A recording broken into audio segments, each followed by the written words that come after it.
3. 헨리경 관련 사건의 추리. 헨리 바스커빌경은 미국에서 런던으로 도착한 직후 런던 시내의 노선벌랜드 호텔에 투숙한다. 그가 가지고 온 짐 중에는 새 갈색 가죽 구두 한 켤레와 낡은 검은색 구두가 있었다. 그런데 새 신발 한 짝이 사라진다. 그리고 갑자기 사라졌던 신발은 다시 나타나고 헌 신발 한 짝이 또 사라진다. 이 사건을 접한 홈스는 생각한다. 왜 훔쳐갔을까? 신거나 팔려고? 아니면 헨리경의 채취가 필요해서? 우선 도난설은 즉시 제거된다. 도둑이 훔쳤다고 보기엔 한 짝만 가져간 점, 곧 되돌려준 점, 다른 물건에는 손을 대지 않았다는 점이 상식과 어긋나기 때문이다. 이제 홈스는 헨리경의 신발이라는 점, 신발이 짝이 아닌 한 짝씩 사라졌다는 점에 주목한다. 그리고 이 현상 혹은 결과를 가장 자연스럽게 설명해주는 원인을 찾는 가추법을 이용해 범인이 필요한 건 신발에 배어있는 냄새가 아닐까 라는 가설을 채택한다. 이어 이 채취 필요서를 바탕으로 연역적 예측을 도출한다. 만약 가설이 참이라면 어떤 일이 일어나야 하는가를 생각하는 것이다.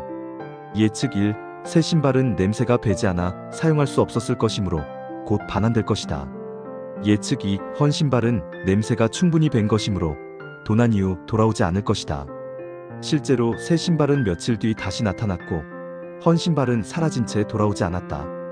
이처럼 가설로부터의 예측이 실제 관찰된 증거들과 일치할 때 그 가설을 경험적으로 타당한 설명으로 받아들이는 것이 가설 연역법이다. 홈스는 다시 질문한다. 왜 헨리경의 채취가 필요한가?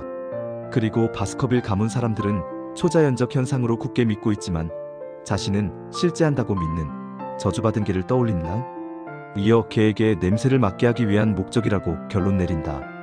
이 설명이 지금까지 일어난 이상한 현상을 가장 잘 설명해주는 가설이기 때문이다. 실제 범인은 지옥의 개를 이용해 헨리경을 살해하기 위한 사전 준비로 신발 한 짝을 훔친 것이었다.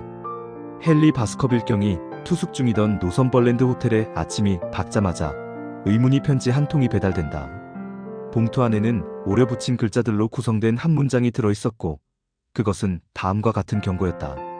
당신의 생명과 이성을 가치 있게 여긴다면 황무지에 접근하지 마시오.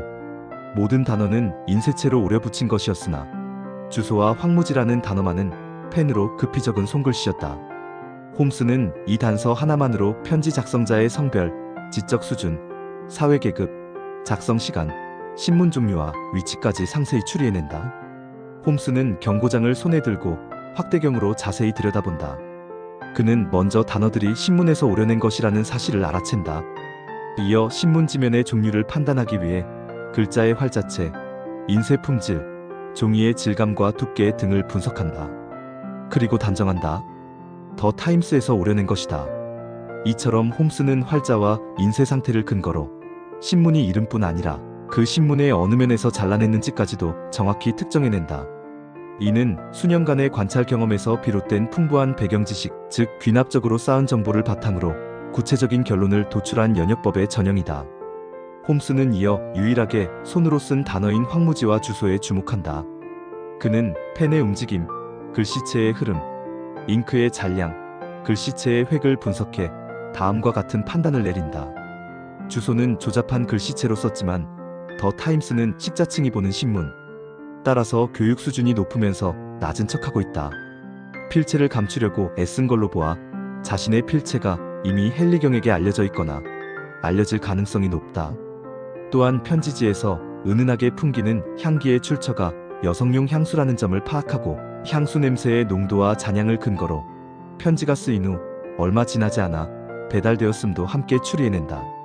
이는 손글씨, 향수 등 지금 눈앞에 있는 결과들로부터 작성 시간, 장소, 성별 등 그 원인을 거꾸로 재구성해내는 귀추법의 대표적 활용이다. 홈스는 이어 경고장에 사용된 종이와 풀자국, 가위자국을 관찰해 다음과 같은 사실을 알아낸다. 풀자국이 엉성하고 번졌다. 글자의 가장자리가 들쭉날쭉하다. 글자가 대충 붙여져 있다. 정렬이 일정하지 않다. 그리고 이러한 사실에 대한 가장 타당한 설명, 즉 가설적 원인을 찾는다. 그것은 정밀한 도구나 준비된 장소에서 작업한 것이 아니라 시간이 부족하거나 긴박한 상황에서 급히 경고장을 만든 누군가의 소행이라는 것이다. 가장 자연스럽게 현상을 설명할 수 있는 원인을 도출하는 것, 이것이 바로 가축법의 핵심 구조다.